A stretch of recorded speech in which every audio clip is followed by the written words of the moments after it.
So now we have a special treat, and then we are going to have a break. And this special treat is from a young woman, Misty Rowan from Minneapolis. And when I was there speaking in Minneapolis, I was ready to give like a 40-minute talk and everything. But after I heard Misty, I was like, why am I even going to say anything?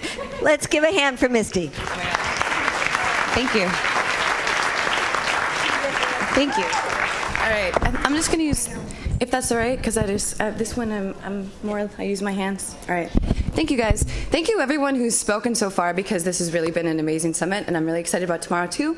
I wanted to mention that everything that we do, someone keeps coming back with what the youth can do and how we can be creative about it. And so one of the things that I did is write this poem, and I'm just really glad to be here to share it with you guys. And yeah, more of the same. So thank you. So it's called On Military Drones and Tearing Them to Pieces. It's the arms race of the future, really, except this time Sputnik's going to be an unmanned plane. And if the vessel is unmanned, doesn't that make the killing automatically inhumane? It's odd to me to think that when I'm voting with my dollar, I demand a better treatment of the chicken for my dinner than our military seems to see fit for the people on the ground in places like Iraq and Yemen, Afghanistan, or Pakistan. You know, those unreliable statistics, because really, who sees? The trouble with the machine is that there's a lack of accountability. I want our government to have to make little stickers for all their little planes that say, no dolphins or civilians were harmed in the making of this democracy. How about that? How about a harm-free approach to foreign policy? Can you install that, Uncle Sam, at the point of your gun? Of course not. It's an oxymoron. American the humanitarian, on a mission and it's called an invasion. Look up in the sky, it's a bird, it's a plane. Because this sure ain't Superman. It's a U.S. military drone and it's loaded, so go ahead and run, because it sees you too, but not with eyes, with orders. I mean, because anyway, that's what collateral damage is code for, dead people, lots of them children. Unarmed civilians is a way of saying that they had nothing to do with this conflict, but then neither do we on this end. The taxed yet unrepresented majority of people in this country who do not like the war and do not support another one, but what can we do? We don't feel the trigger under our finger because we're fed a constant stream of lies, and all our lives we're told that it's do unto others as you would have done unto yourself, and yet every time the news breaks that a woman is raped, that a village was slaughtered, we are ready to make those sacrifices for what we call the safety of our country, and it is utter nonsense, okay? It's nonsense. Violence begets violence. This is a fundamental truth. We are the purveyors of death and atrocity in these parts of the world, and then you wonder why they hate us? So you tell me, who is the real terrorist, the rebel with the gun or the smiling politician? Whatever gets the job done. And these days, the job is as easily done as the push of a button by some pimple-faced kid in a bunker in Nevada somewhere. Did you know that the controls for these drones are compatible with the PlayStation? This is not a coincidence. They are spoon-feeding this to your kids, so I suggest you get acquainted, because drones are the future of warfare that already is.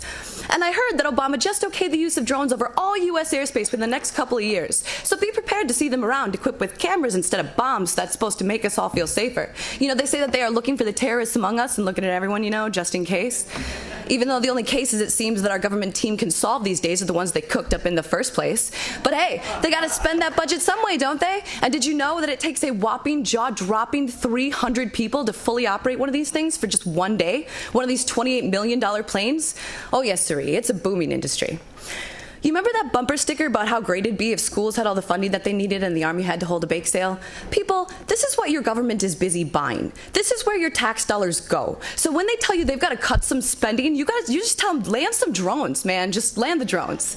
And call me a sentimental hippie like that, but I believe in the power of the people to fight back, because we can't just let this technology run wild or go rogue or come crashing home on us, man. We must realize and regulate. We've got to study up and educate people before this whole thing gets out of control, with evidence to suggest that we're already at the threshold. So why don't you let your president, let your Congress members know what you think about these wars and what you think about these drones. Tell them, we don't need any more killing machines, all right? We got better ways to spend that money back home. Why don't you leave those kids in Pakistan alone? It's time to end the wars and land the drones. Thank you.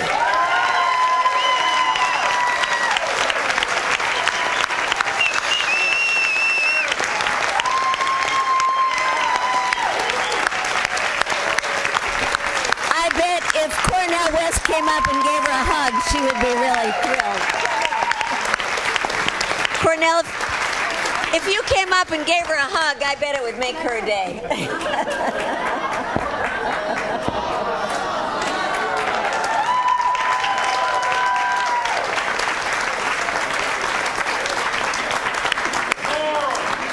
So give her another hand for this amazing, young, fabulous activist. Stand up for her. Come on, get up, coffee seats for her.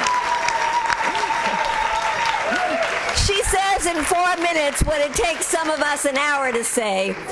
And it is really inspiring to know that somebody like you is out there doing this kind of poetry, this kind of performance, and it's super, super inspiring. And now we're going to have a break. So take a break, go out. I think Ty went out and got you all cookies to increase the sugar level. There's coffee and tea there.